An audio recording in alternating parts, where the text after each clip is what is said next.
When success stories are written in the annals of Nollywood, Oge Okoye's name cannot be overlooked. Gorgeous and gifted, Oge has continuously captivated and wowed her fans with blistering and daring acting, so much that her memory continues to linger in the minds of movie buffs. Today, after 2 kids, the star of numerous blockbusters remains evergreen.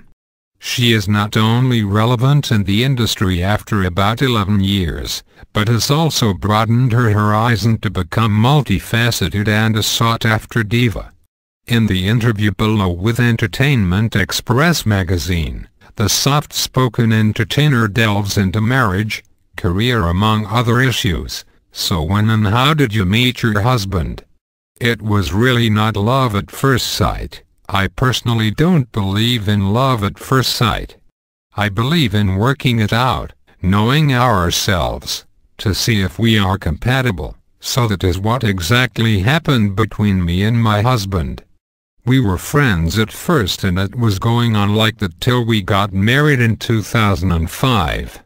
How does he feel about the romantic scenes you play in movies? He has never complained. I really don't know if he feels bad, but I know that being a human being like I am, he might be feeling bad inside but he is not showing it.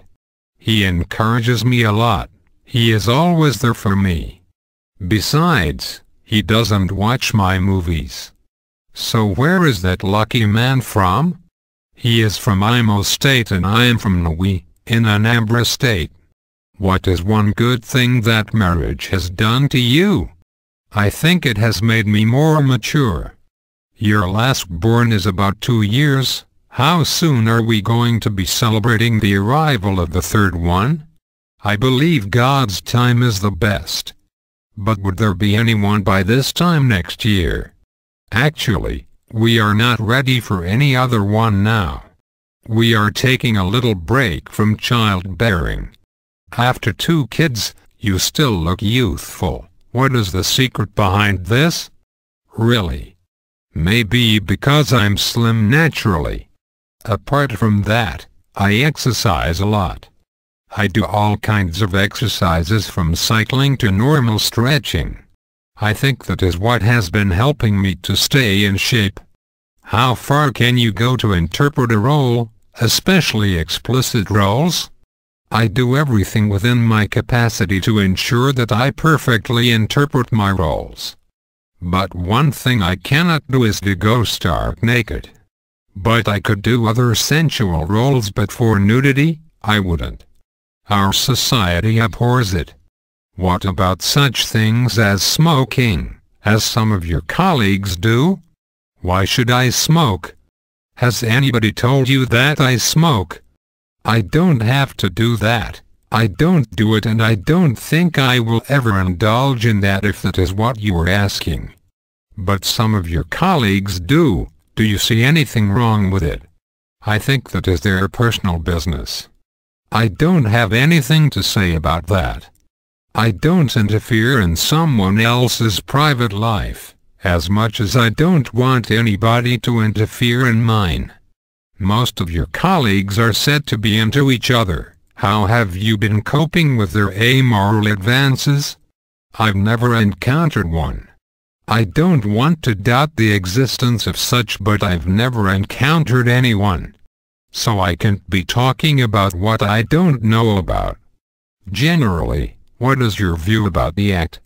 You and I know it's wrong. I don't think it's something anybody should be practicing. If given the opportunity to erase anything in your past, what would you have erased? I think the only thing I would love to erase is the death of my father. It was such a bad experience that haunted me for years. He was such a lovely father anybody would pray to have. It's been long, so I've tried to put it behind me. What kind of man epitomizes your ideal man? My ideal man should be hard-working, must look good, and at the same time have the fear of God. Are those things what attracted you to your husband? I won't talk about what attracted me to my husband. What attracted me to him is not something I would want to start talking about. It's personal. What are the secrets to sustaining a happy marriage? It's all about loving someone unconditionally, trusting the person and at the same time being tolerant. These are the ingredients of a lasting relationship, and I think they're part of what has sustained mine as well. Unlike your colleagues, you got married back in 2004. Were you under pressure to marry since you were the only child of your parents? It wasn't because of that. I fell in love with a man and we ended up getting married. Nobody ever pressurized me into marriage. If you had known all that you know today, what did you do in the past that you would have done differently now? I don't really know what I would have done differently. I think I did everything I've done based on the prevailing circumstances. I don't regret anything I did in the past. I know I must have made some mistakes, but I try not to remember them because I have already forged ahead.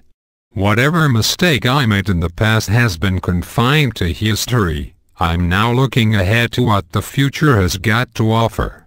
Share with us what life has taught you over the years. Frankly speaking, life has taught me to be independent, to never give up no matter what I'm facing, to always believe in myself, to work hard and always remain focused. I've come to understand that everybody can be a better person, and everything anybody needs to succeed in life is in that person. Most producers are currently lamenting on the evil effect of piracy. Does the menace affect what you are currently paid for jobs? It isn't. I feel that whatever I'm getting is what I'm supposed to get. But the menace is a very big challenge to the industry. You find out that before one's film is released, someone somewhere would have already released a pirated copy. It's painful. I believe there will be a change if the government finally puts an end to it. It's something that must be collectively fought against.